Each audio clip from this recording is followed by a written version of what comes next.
I want to thank Mo and Checker for inviting me to help moderate this thing. It's a great honor of mine. I will start briefly with a story about who I am. I'm a police reporter at the Washington Post. I'm working in year 17, covering a lot of crime, a lot of bullets, a lot of sad stories, and a lot of difficult stories. In the of 2012, Mo approached me with a story that was something that I heard about, only kind of as a myth. For years before that, I had heard about young people who were gay running around beating the hell out of people. Gallery Place, the Union Station, I had heard these stories, and I would drive around on the weekends, and I was looking for these elusive children. I couldn't find them anywhere, and I thought it was one of those urban legends. And then Bo told me that it was happening, and that he was doing a fashion show with these kids to try to show them a different way. And we went up to Police Services, Bureau Rock North up in Upper Northwest, and I walked into a gym and I met several of these young people that were here, that are here up in front of you, and many more. And I'll tell you that they didn't take too kindly to a bunch of people asking them questions, particularly me. And it was a really hard thing to get them to break down and trust the process. Well, the stories that they told were incredible, and I want to thank them for opening up to me and allowing me to follow them through their journey over the last 4 or 5 years as they made their way from the streets to improving their lives. In particular, this one right here was rough. Wanted nothing to do with talking to me. It had a lot to do with me being told something that Mo told me about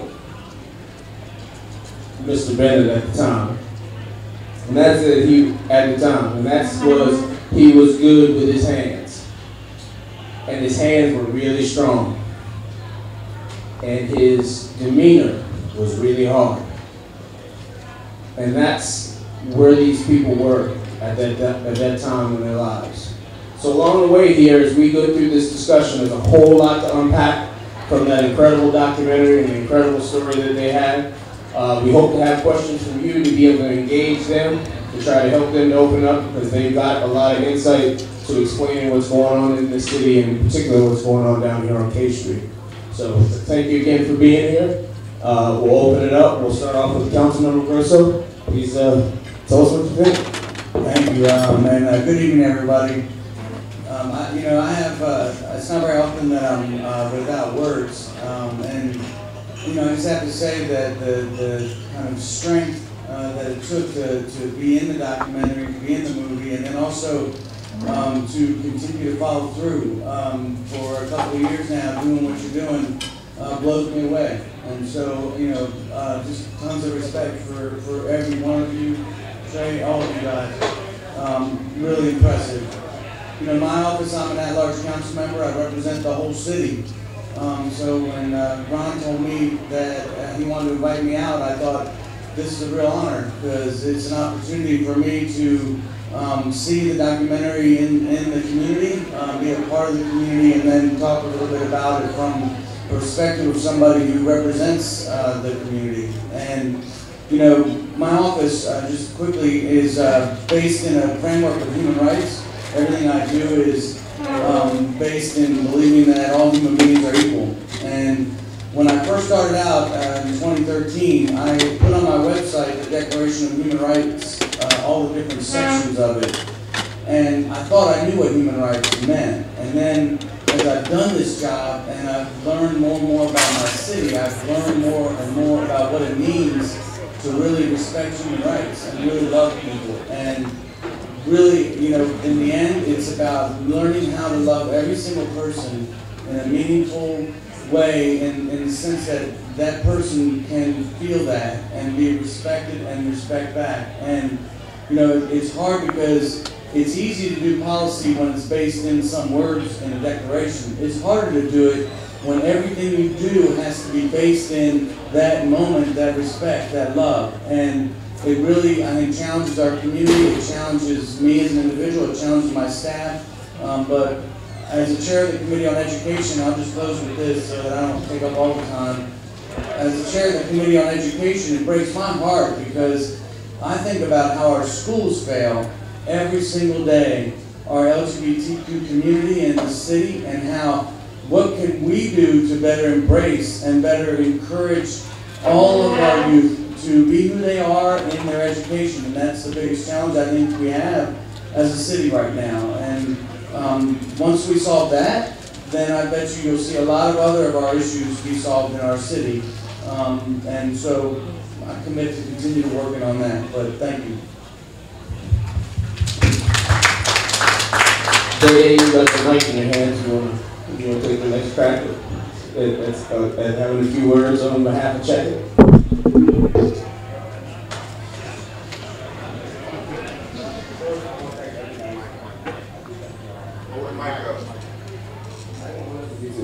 There you go. That's good.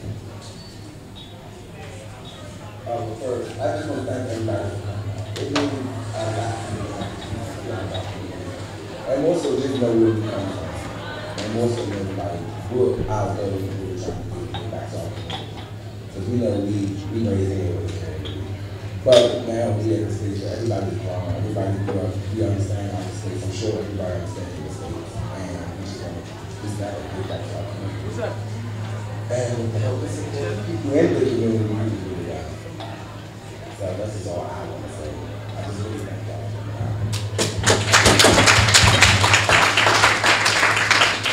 Mr. Lacey from the Department of Youth and Rehabilitation Services. Yes, good evening. It's a real honor, let me just say a real honor and, to be here. First of all, just to be able to share in the moment with everybody and watching that magnificent film and the stories that it's telling, which represent, hundreds and thousands of more stories of members of our family. And so I'm humbled to have the opportunity to be up here, sitting amongst my people, my family, and to be able to share a few words. At first I was like, well, really, let the young people speak. I don't need to say anything. But I thought about it, wow, our young people's voice must continue to be uplifted. And this film does that, this forum does that, the work that Ron Moten's been doing and others does that and must continue to happen. But, as a member of the government, as a member of the leadership, of this district, we have a responsibility to say something about this too, right? We need to listen more, of course, but we have something that we need to say. And that is that we have to go out and embrace our young people and our family. We have to embrace people who have been marginalized, who have been written off, thrown away, criminalized, right? So some of the young people who are here, have been involved in the justice system in various ways, But it's not just about DYRS or those who've been committed. It's about our young people in this community. And I think the film says it very well. I think maybe, I'm not sure if it was you, but I know I heard various things that I was taking notes. And at one point in the film, it was talking about that we had to love ourselves. We had to stand up for ourselves. And that's what our young people are doing, regardless of the situations that they're facing. And that's something to be admired. That's something to be proud of. But we as the community have to reach out and embrace our children, our young people, our family, regardless of any circumstance. It should be unconditional. So I guess the last thing I want to say, just to represent what we're about, at DYRS, we are attempting to turn the justice system on its head, right? And really redefine what our purpose is. Martin Luther King said that true justice is an act of love in public. So if we're serious about that, then that means we have to love our people. But what does love look like? Love doesn't look like just saying it or just words. It means going out and embracing, reaching out, and supporting our young people so that they can live out their dreams and be the wonderful, talented people that they are. I think that the film shows that in such a powerful way. And I think that this hopefully will be the beginning or the continuation of the community standing by its young people, regardless of the circumstances. All right. in the effort to try to have this more of a conversation, we're going to kind of, the format's going to be when I'm going to ask a couple questions from here, but we'd like to hear from you all in the audience. I think, Mo, you're going to be able to grab the microphone and be able to pass it around. We're going to start off up here, though, and then after we get a couple of answers and get things moving, feel free to put your hand up and we'll ask some questions. I'd like to start with Star and Trey. Skittles, welcome. I didn't know you'd be here, but I will take it. So I'd like to hear from the three of you, if you don't mind. What makes all of this tick is this is about people. It's not about a location. It's not about neighborhood. With all due respect, it's not about legislation or an organization or a city agency. So if you could, Trey, Star, Skittles, could you please tell us who are these people that are still out on K Street?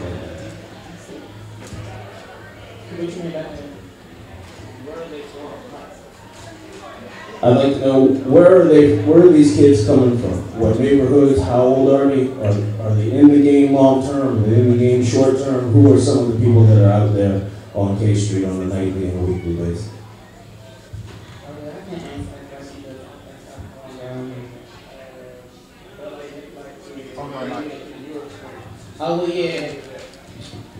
In my experience, because I started on it about 3 years ago, I used to be down there. But it was all types of kids, like, we got baby jackets, so it's like you, so it's like 13, 14 years old. Be down there, so I heard they still be down there. I mean, I still talk to someone, they still, and they still be out, they still trying to get going, and get old down, but like, it's a lot of people down there, and I heard a lot of women girls down there. I mean, it's just like a mission group down there, but I can't speak on like how is it going on right now because I haven't come down here, but I don't know like that.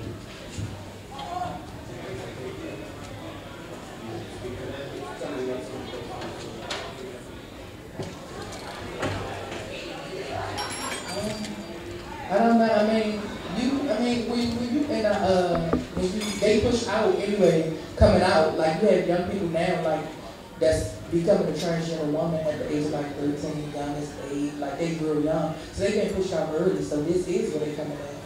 So they coming out early and you don't just have to be with check it or they check it or nothing like that. You been pushed out early if you come out like that because it's now accepted now, but it's like to people that don't even know what a transgender woman is or don't even understand the lifestyle of the LGBT community. So it ain't even just about checking this like different whole different situation going on down the other time. But not even down there. Like this not even the only place. I think like we get confused when we just say like K Street. No, like it's a lot of different places where it's like prostitution happens that just like in front of the pulpit. That's a struggle too. Like if people just don't realize there's different places in DC where it's prostitution going. Could you please elaborate on that? Tell us some of the places that we're talking about, and I'd love to hear what's some of the age range that we're talking about of young people here, and again, how long are they out there? Are you talking about a year or two, or are you talking about this something becoming part of their lifestyle going forward?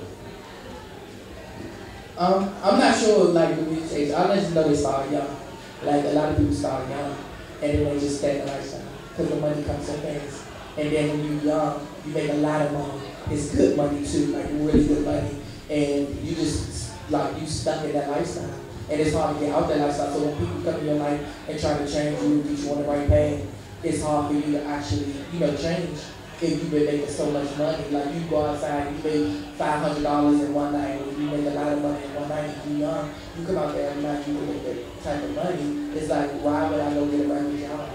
So they start young. They made it. Yeah, and plus like exactly like that. But like so it's like a lot of young guys I know, like right now they're like 15, 16 years old. But like on a day they are holding my bush queens. As a bush queen, like as a boy.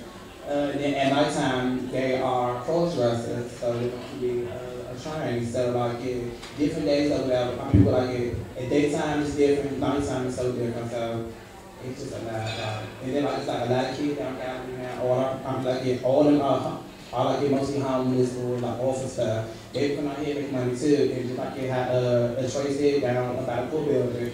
That's a stroll for the bush queens. Like it's trying to down there. It's the bush queens. So it's like everywhere, Eastern Avenue, Alabama Avenue. Like it's like a lot of like it's like a lot of places down there. But it was no bad. I was going to get back off for something about when you said how long time or short time. I feel like we can decide how long they be out there. I feel like the community, society, parents, family, council members, if you give most of them youth something to do, most of them don't have nothing.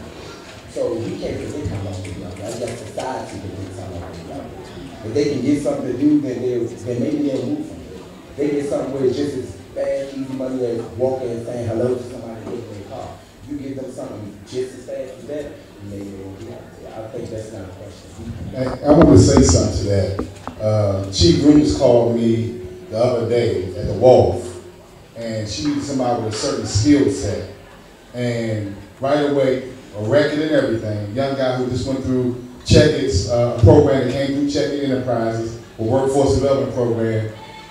Young man making $20 an hour, right? Just like that, and that's what we need. You know, we got all these new jobs, and we see all these trainings, but we're not seeing our young people getting their jobs. We're not seeing a young man that came to me and said, I want to walk into a $20 an hour job. You know what I'm saying? And that's what we need more of. It's just not happening enough. I'm wondering if we can just kind of jump along that, because you're talking about some very young people being out there. Mr. Lacey, your job is dealing with youth, dealing with the juveniles. What are you all seeing from your agency? I'm sure that some of the people that have been committed to your agency may very well have been out on these strolls as part of the things that they're doing to survive. Some of them are involved with robberies, snatching things out of cars, snatching purses, those kinds of things. But they also, I would think, would be involved with prostitution as well. Can you speak to anything about what you're seeing coming out of K Street?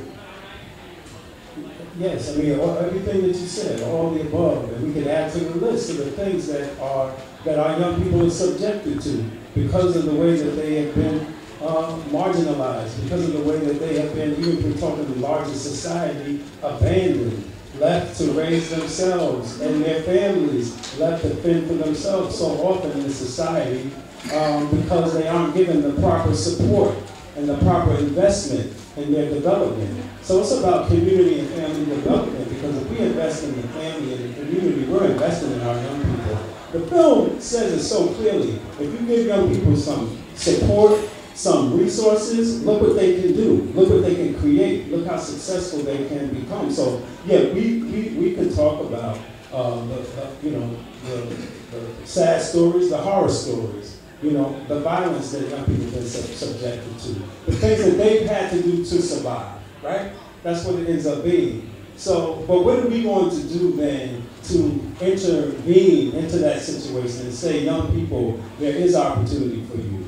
We have love for you. Here's a space. Here's some resources. Here are some people who are here for you. And not just that are here for you, but that you yourselves are leaders that can be there for each other. That's another thing that the film shows, right? And that's one of the lessons from, I hope, and takeaways from this conversation is the leadership that our young people have for themselves. At DYS, we have an initiative, we call it Credible Message. Who has the credibility to bring the message? It's young people, it's people who've been through that, who have experienced it, who now are in a position to reach out and support each other. So yes, we've seen all of these things that our young people are suffering, but what we, more importantly, I think, are beginning to see, and what we're doing then, is investing in them as people, in their families, and their communities. And I don't know if that was your question, maybe I'm jumping to solutions, but I think the solution is in the young people themselves. It is in the communities, it is in the families, but communities and families and young people need an investment, right? They need support, they need some resources, they need some places to go, right? And some things to do, and then they'll take it from there. And that's what I think is the most important takeaway from the film. Excellent, thank you very much. I just want to say something. First of all, I'm 62 years old and I've lived in this city throughout, and I know that this has been a process, it's a cycle that continues. And we as a community have to stop this cycle.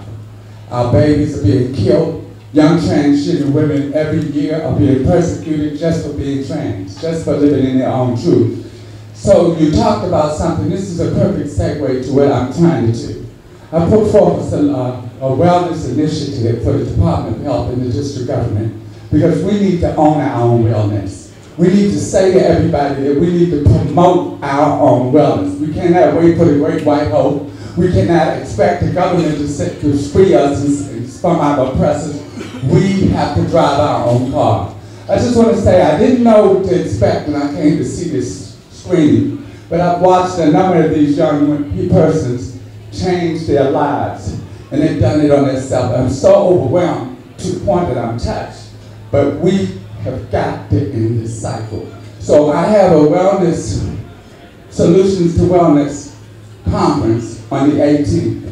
And on the 19th, check is going to be honored as well as some of the people in our community, Councilman also, who have been dedicated and unselfish in promoting wellness. We have got to step up to the plate. These are going to be some challenging times for all of us because of the president that we have and the Republican administration. If you don't know what's going on, find out. If we don't take a stand today, we're going to be back to the days of the 50s and the 60s where the civil rights era and Jim Crow. Some of y'all don't know what that means, and I don't think you want to. Thank you so much for giving me this time, and I want you all there. I want to talk to you. I want you to be a spokesperson. We're going to have this is a shameless plug, but it's something we need. Turn up. Solutions is going to be all day. We're going to have workshops about marginalized communities and what we can do to promote our own wellness. November the 18th, go to 1dcurry@gmail.com. Bye-bye. Thank you.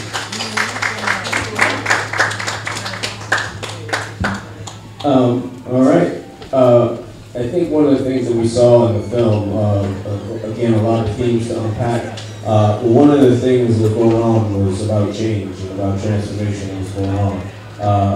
Change in the film was coming through people, but this neighborhood has changed. K Street has changed an awful lot in terms of what's here. That wasn't, even when this film was made, when they were following you around with those cameras. I'm going to start with you, Skittles, because I'd like to get you involved in this conversation, please. Can you guys tell me what you find that has changed on K Street and what hasn't changed from your all's time that was there before?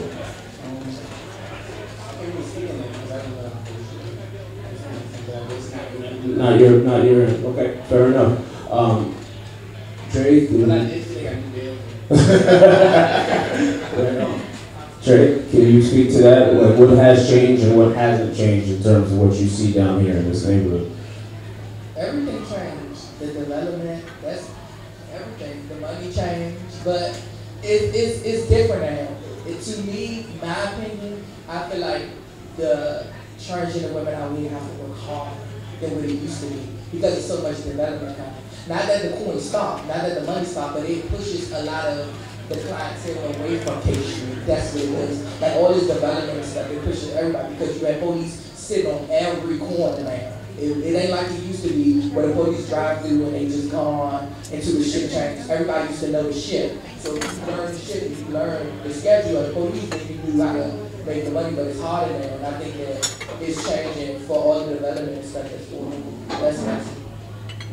Council member, if you don't mind, can you tell me a bit? You guys have, the council been a huge part of the change that's driven the development in this city, so what can you tell me about?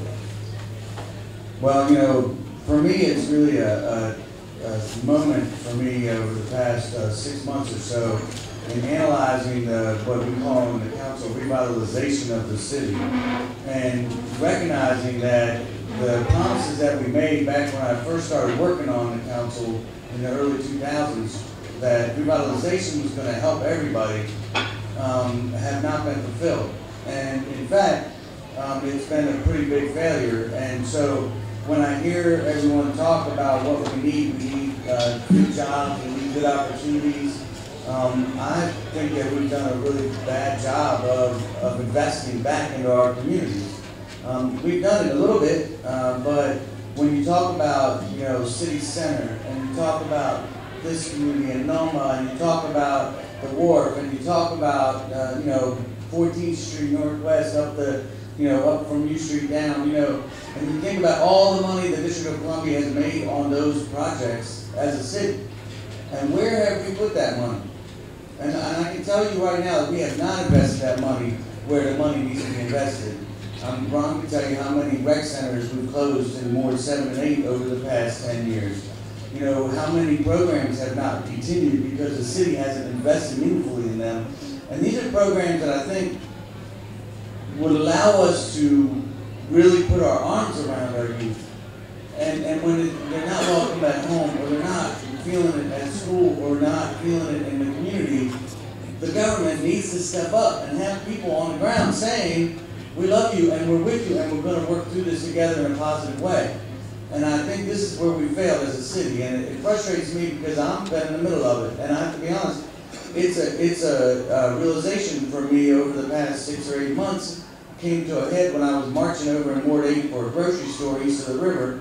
I'm sure you guys saw this in the news.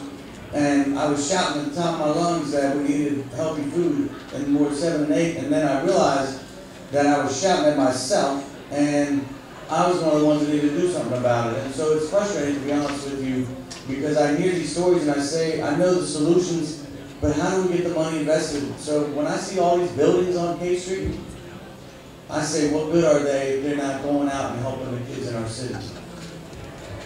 Mo? I wanted to say something to everybody. Please sign the sign-in sheet, especially if you're interested on Wednesday, the 8th, we're doing the event at the Gibson Guitar Center and Gallery Place 5 years later. And some of them are going to be honored. And I'll tell you why it's important.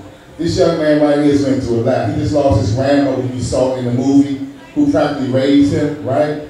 And I'm not going to peel the onion all the way back, but most of us would be able to get up in the bed, out the bed, if you went through what they went through up here. All the stories they told it. The documentary kind of told it, but they didn't really tell it, right? And he's working, he's got a job with Sasha Bruce's outreach work. Give him a round of applause. They took it upon himself, couldn't find a job to get a job at Whole Foods, right? It's not the best job, the perfect job, but he went and got a job, right? And I think it's important to allow the star gets up every morning and comes to the store, almost every morning, and comes to the store and manages the store and helps us create events and activities at the check-in building, right? And it's learning a whole lot of stuff. Trey, one of the things I can tell you about Trey's going to take advantage of the opportunity. When Trey's mother died, he talked about that too. I think he might talk about it, but his mother died while this film was being made. And Trey got the voucher. But unlike a lot of people in public housing get a voucher, Trey is taking it upon himself to take advantage of the program so he can own a house, not be in public housing. He started taking the steps to do that. I think it's important to acknowledge the strength that they have to do this. Like you don't understand what they've gone through. Like you get kicked out of school and you were being attacked, not because you were the attacker, right? You get kicked out of school because they don't have a way of dealing with it. And it still happens to this day. So I just want to just commend you all. And we get in fights too. We get in fights all the time. Because I push them and they push me. And I'm going to say what I got to say. Sometimes they're going to say what they got to say. I'm probably right about 95% of the time. But the thing is, we don't give up on each other. Sometimes we take a break, but we don't give up. And I think that's important. Like, young people know what love is, right? But I also know what pain is. I know hurt people, and heal people, heal people. So that's what we're about. I just want to commend y'all and like really commend you on keep waking up every day to better yourself. I've seen the progress. And in the back, Erica, this young lady was Title 16 to charge as an adult. She don't do a lot of talking, but behind the scenes, she does a lot of things to make things work. And she was in DC jail locked there 24 hours, 23 hours a day for almost a year because they didn't have nowhere to put her because she was charged as an adult. And for her to change, and now she's consulting with DYRS. So I'm just saying, like, they're doing some wonderful things. But the thing is, and some other check-in members are doing some wonderful things that we're going to honor. But there's so many of them who are not. Because they don't, one person can't reach all these young people, right? And they're trying to reach their peers, but there has to be something in place, right, that's with a strategy to really do this. So I just want to commend y'all.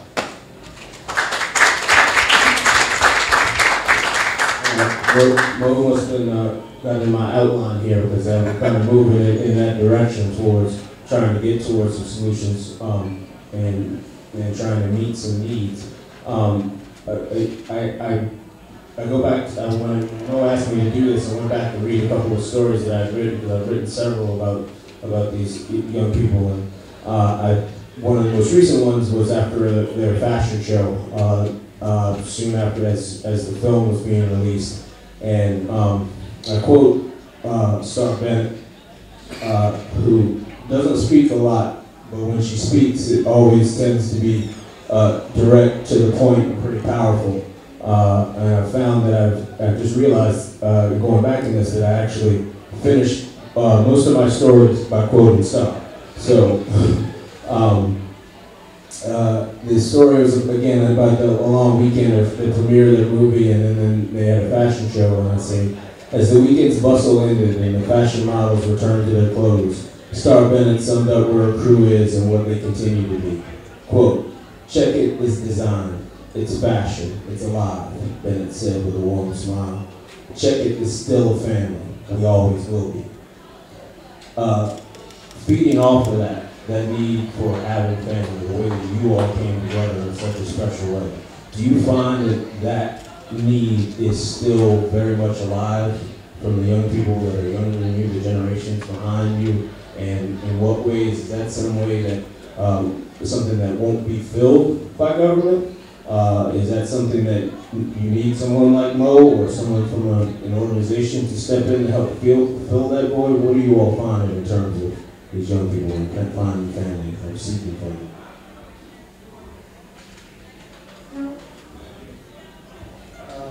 I think it's different now.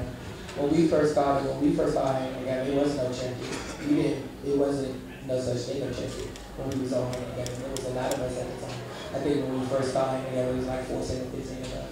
But it wasn't no such thing as champion at the time. But we were so close, and I think the unique thing about us was we always stuck together no matter what.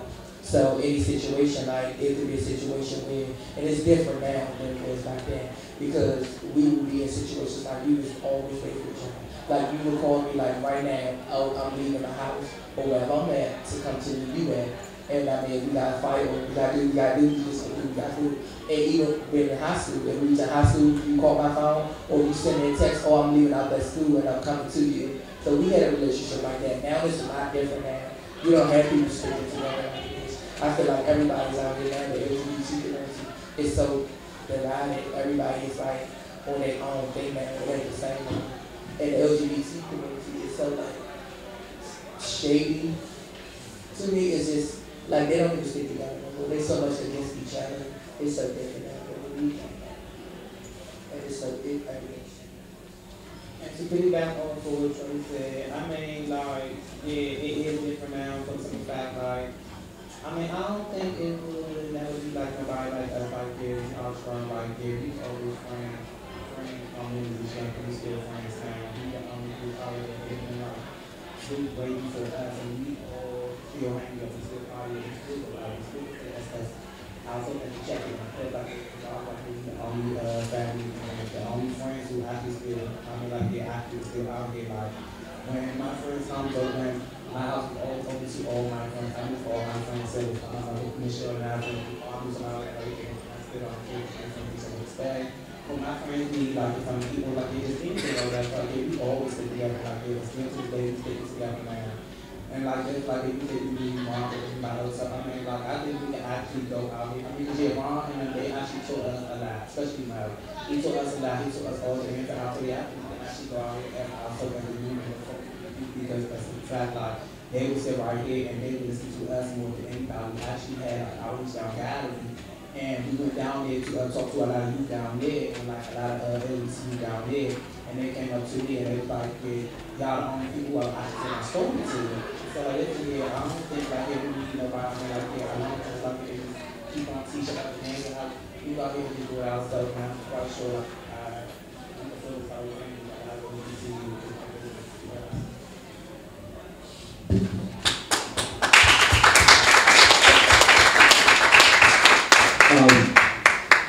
Trying to make connections. There are some programs. There are not any programs. There are programs out there that are out there. Mr. Lacey and Skittles, and I should two of you try to answer this question from your perspectives. What are some of the obstacles that you find to young people accepting help or or moving into these programs to try to get help that may be, or opportunities that may be there for them? That's a great question. I think for too long, people, be it government, nonprofits, what have you, established adults, often people who care and want to help, they design programs based on their thinking, their feelings about it, but without the voice or the insight of the people that are being engaged. And so often you'll have programs that are empty, and the young people aren't coming in because they're not feeling it for whatever reason, because they really haven't had a voice in its design, in its operations, in its essence. And so I think that's a challenge. And what's missing, we need programs, and I talked about we needed spaces and we need resources, and we need to put our money where our mouth is. All of that, I believe, is true. But the basis of all of this is a relationship. It's trust, right? It's trust in Ron Moulton that is the basis of the work that he does with young people, that his word is true, that his character is real, that he's not going to be here today and gone tomorrow, right? It's a relationship, and that's really the basis of all of this. That's all that anybody wants. And so I think there's a lot of sort of mythology around, or these attitudes that are saying, yeah, well, we have programs, but the young people, they just don't want to do it, or, we can't get them to engage, what's wrong with them? And so often there's a missing step. The most important step is that relationship, because it's in the relationship that the healing takes place. And so I think that's really the key. And that's something that money can't buy, right? Like relationship, honesty, sincerity, compassion, and love. Like that's something that we all can give. And so the successful programs where young people want to be, where they feel comfortable, where they want to bring their friends, is a place where they know that the love is real, that their voice can be heard, right? That they're going to be respected, and that they're going to have a say in what's happening. So we have enough. We can do it. It's about going out there in this relationship.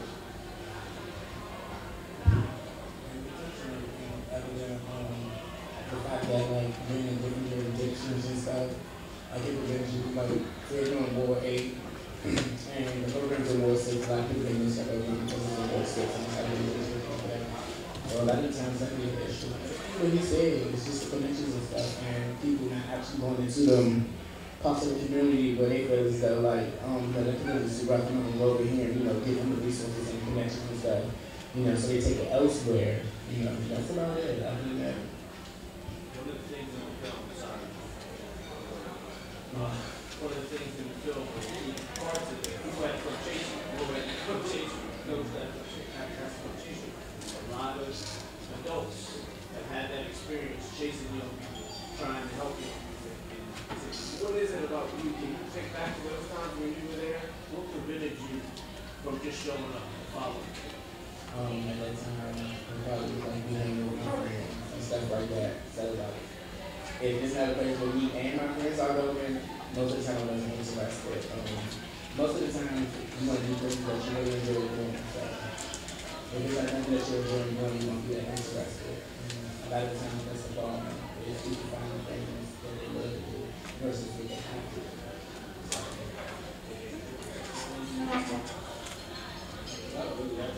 I just suggest that we have a lot of more people out here working with youth that's dedicated to it. To me, the people that work around me, as far as I was a person before all this, I always was something I grew in foster business. So I had people chasing me all my life. But in a sense, you gotta find people who really dedicate themselves to the work that they're doing. Some people do it just for a check, so they feel like, that child not listening to me, I'm gonna go really try to work with this child. But you gotta find some people like Mo, Dana, some people like them, some people who's just not going to give up on the first no. Like the first no, I'm still going to come back the next day and see if I can turn this no to again. Maybe I'm going to skip this third day and come back that fourth day and see if I can turn it. You don't find people out here that's that dedicated like that to I watch people. I watch a lot of these programs out here. I done sat and watched people just like, I feel like once that child told them no, they was over it, and they walked to the next one. So they're like, oh, y'all appreciate them, but how can they appreciate something? Most kids can't appreciate something they're not used to.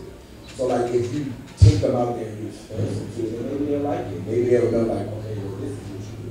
But if all my life I grew up in one hood, one square, one community, when you trying to take me somewhere else, I'm like, what you trying to tell me? Like, what you trying to get somebody to get me? So you just gotta learn how to just not give up on youth nowadays and really dedicate yourself to the work field that you're in, and really dedicate yourself to you and build that relationship like you said. Like, you gotta build that relationship where they can trust you. They can trust you with, and not just what you see going on with them, but I'm talking about that person. Like, they don't tell you about it. So you gotta get that type of trust. And once you get that type of trust, I feel like once we as a community get that type of trust going on with more youth, it'll be hard. Can we get, Yeah. I know we posted on, like, Yeah. can we get 2 audience questions? Sure, absolutely. You and, oh my God, you didn't. Sorry, folks, I didn't see any hands go up, so. Hi We guys. gotta make it fast. And ladies and gentlemen, it was really good to watch y'all's film. I was really inspired. It was cool to see my junior high school Ron Brown featured. I had a good time there, so I hope y'all did as well. I would say the most devastating part for me was Trey to hear about your sexual abuse, and I'm really sorry to hear that that happened to you. What was really unfortunate was the process that you had to go through that led to no solutions. And it really made me question the city's process, whatever you guys have put in place to say, this is what you do next, or this is where the buck stops. And so, councilmen, I'm wondering, after you saw that, you know, what do you feel inspired to do so that other young people who go through this have more positive channels that lead to some actual results on their behalf? Hold on, before he go, I just wanted to state that that happened in Maryland, that didn't happen in DC. Okay. So DC couldn't help me. If it was in DC, it would have been a whole different ballgame, because DC do not play when it comes down to the LGBT community, and that's one thing I will say, they be on it, and they is so strict and they so on the LGBT community here in DC, but because that happened in Prince George's County, they couldn't help me with it, and it didn't happen in their jurisdiction, so they couldn't help me with the process. Gotcha. You said one thing. Yeah, I appreciate that. A couple of years ago, the council actually did put an auditing of the sexual assault unit at MPD and found huge problems with the sexual assault unit and revamped it completely. And it's been followed up on, and a lot of credit goes to the mayor, both Mayor Gray and Mayor Bowser, for following through on this and doing a better job with it. And I'm actually pretty proud of where we are now, because they're training the police to actually be responsive to people in a meaningful way. And in the past, that wasn't always the case. It's much better. Thank you for being here. The film was eye-opening. But there was a moment in the film where I heard somebody say, I'm getting too old for this. So my question is, now that you have gotten older, all of you have gotten older, how will you address this younger generation? How will you use what you have seen in your growing older to help them, to show them, to tell them? Myself, per se, I would kind of, give a rough draft through my past. A lot of things I've been through, a lot of obstacles that I grew over. You know what I'm saying? Grew over. It's certain things that I still been through that the film myself not really feel something to be about. So I'm just like, and per se, I say like, I would try to gain the trust first. And just basically tell them that it's always a brighter side to everything. You just gotta take your time. Sometimes things don't come tomorrow. They may not come the next day. They may not come the day after that. It's just a brighter side to everything. I just got you gotta take the measures and the means to get there. And once you get there, you'll smile. Because I smile right there. One more question. I think it's important to meet them where they at. Most of the time we in positions like high positions and we don't meet people where they at. You can't just come into the picture thinking that you will help somebody and you don't even know their situation or what they're going through. most of the times, like, people don't understand. That's why the government, it's hard for them to understand how to work with it. How do we work with these type of people? We never dealt with these type of situations before. How do we do it? You do it by meeting them where they at. You need to understand what you're dealing with. How you gonna help somebody you don't even know what they're going through or what type of situation you're in, instead of running to the next person or running out, reaching out for other people, trying to get help. Meet them where they at, understand what you're dealing with, talk to them, have a conversation with them. And I think that's where this comes from. Last question. Hi everyone. First and foremost, I'd like to thank everyone for having us out for this documentary. And I work with a nonprofit, and my name is Toby, by the way, called Free Minds. We work with juveniles at the DC jail in the juvenile unit that are Title 16. And a part of our youth violence prevention outreach, we do tons of outreach with the middle schools and high schools in DC. So I'd just like to know from you all personally, as far as preventative methods and intervention, what do you all recommend and suggest for people in the community that are doing work with the young people that are in the streets and in the school and have been affected by the school prison pipeline, for example? Like, what do you all recommend for us as means of ways to reach the youth? Some of them are at YSC, some of them are at New Beginning, some of them are on the juvenile unit at the DC jail, some of them are in school, and we reach them by different ways. So because of your experiences and what you all have seen and what you all are seeing and doing now, what do you recommend ways for people of the community, in the community, reaching out to the youth? I think we'll start with us. We a connection right here. I think that's the beginning. I think meeting people, like I was saying at first, meeting people where they understand what you're dealing with. Most of the time, like I said, people in those positions, they don't understand what they're dealing with, so they don't even know how to even deal with the situation. But if you go out in the community and get people that went through that stuff like us, our story, everything that you probably working with is, we went through it. So I think that understand, most people, they won't talk to you if you don't even understand. Like, I'm not going to talk to you and have a conversation. Like, I don't want to talk to a counselor or a therapist if you ain't even been through what I've been through. You is from another state. You don't know what I went through and you haven't been through it. So if you don't even understand my story, how can you help me get to another place? Like, you can't help me. I don't understand what you're talking about. So I think to understand what you're dealing with and just understand, like, even like reaching out to other people that went through similar situations. Like, if you don't know nobody or no stories similar to that, like, you would never know. So I think it's just reaching out to the community and finding people that has connections to youth that's dealing with people like that. I think that's where you start. We gonna close out with a statement. And the other thing I wanted to say, we got clothes over here. Don't forget, Checker has a building in East River. If the nonprofits want to do an event, it's a facility that can be rented. They have a store, activities, etc. And I'm gonna close out with a brother who works with DYS with Mr. Lacey. All right, I hear a lot of stuff you guys saying about people reaching y'all where y'all need to be. Y'all were the guy that owned a non-profit organization that was huge in this city.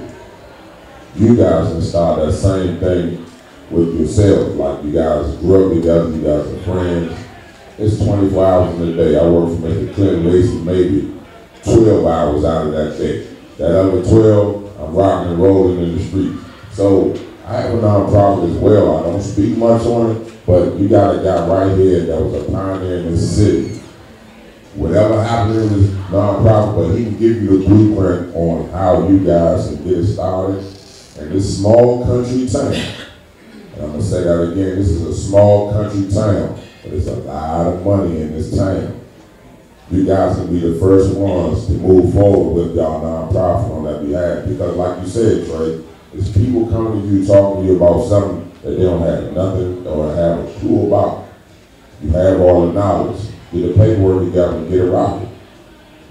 Also, Adrian got a clothing line, I'm so DC, that's his clothing line.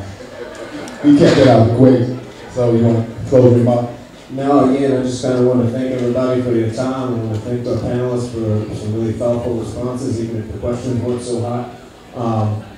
I would like to give my own little quick shameless plug. You mentioned Incredible Messengers sooner or later, hopefully sooner in the next week or so. I expect to have a profile in the Washington Post about that program.